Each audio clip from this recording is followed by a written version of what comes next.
ദുരൂഹ സാഹചര്യത്തിൽ മരിച്ച കണ്ണൂർ എ.ഡി.എം. നവീൻ ബാബുവിന്റെ പോസ്റ്റ്മോർട്ടം റിപ്പോർട്ടിൽ പൊരുത്തക്കേടുകൾ.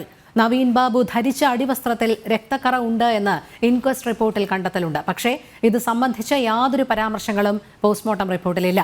പോസ്റ്റ്മോർട്ടം റിപ്പോർട്ട് അട്ടിമറിക്കാൻ ശ്രമം നടന്നതായി നവീൻ ബാബുവിന്റെ ബന്ധു അഡ്വക്കേറ്റ് അനിൽ പി നായർ ഇന്നലെ ജനം ഡിബേറ്റിൽ വെളിപ്പെടുത്തിയിരുന്നു.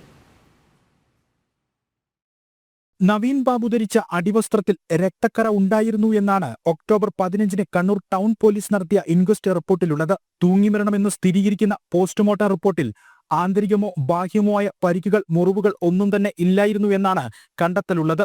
മുറിവുകളോ പരിക്കുകളോ ഇല്ലാതെ എങ്ങനെ രക്തം പുറത്തുവന്നു എന്നത് ദുരൂഹത അവശേഷിപ്പിക്കുന്നു. കഴിഞ്ഞ ദിവസത്തെ ജനം ഡിബേറ്റിൽ നവീൻ ബാബുവിന്റെ ബന്ധു അഡ്വക്കേറ്റ് അനിൽ പി നായരുടെ ഗുരുതര വെളിപ്പെടുത്തലായി ഇക്കാര്യം ആദ്യം പുറത്തുവന്നു.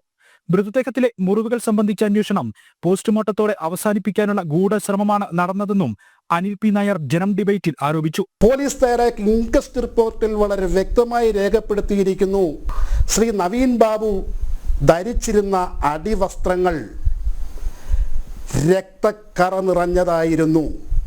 ആ ഇൻക്വസ്റ്റ് റിപ്പോർട്ട് ഈ ഡോക്ടർമാർ പരിശോധിച്ചിരുന്നു എങ്കിൽ എങ്ങനെ അവർക്ക് ഇന്റേണൽ എക്സ്റ്റേണൽ ഇഞ്ചുറി ഇല്ല എന്ന് എഴുതി വെക്കാൻ പറ്റും?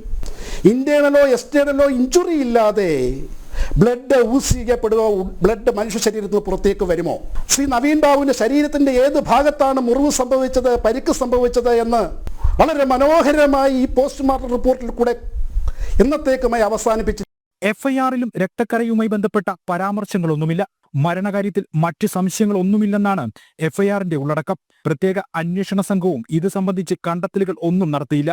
കുടുംബത്തെ അറിയിക്കാതെ ഇൻക്വസ്റ്റ് നടത്തിയതിലും പരിയാരം മെഡിക്കൽ കോളേജിൽ പോസ്റ്റ്മോർട്ടം നടത്തരുത് എന്ന ആവശ്യം തള്ളിയതിലും നവീൻ ബാബുവിന്റെ കുടുംബം എതിർപ്പ് അറിയിച്ചിരുന്നു. ആരോപണ വിധേയരായ പി ദിവ്യ, പ്രശാന്തൻ എന്നിവർക്ക് സ്വാധീനമുള്ള പരിയാരം മെഡിക്കൽ കോളേജിൽ പോസ്റ്റ്മോർട്ടം നടത്തിയാൽ അത് അട്ടിമറിച്ചേക്കാമെന്നായിരുന്നു കുടുംബം ഉന്നയിച്ച ആശങ്ക. കോഴിക്കോട് മെഡിക്കൽ കോളേജിൽ പോസ്റ്റ്മോർട്ടം നടത്തണം എന്നായിരുന്നു കുടുംബത്തിന്റെ ആവശ്യം. ജനം, പത്തനംതിട്ട.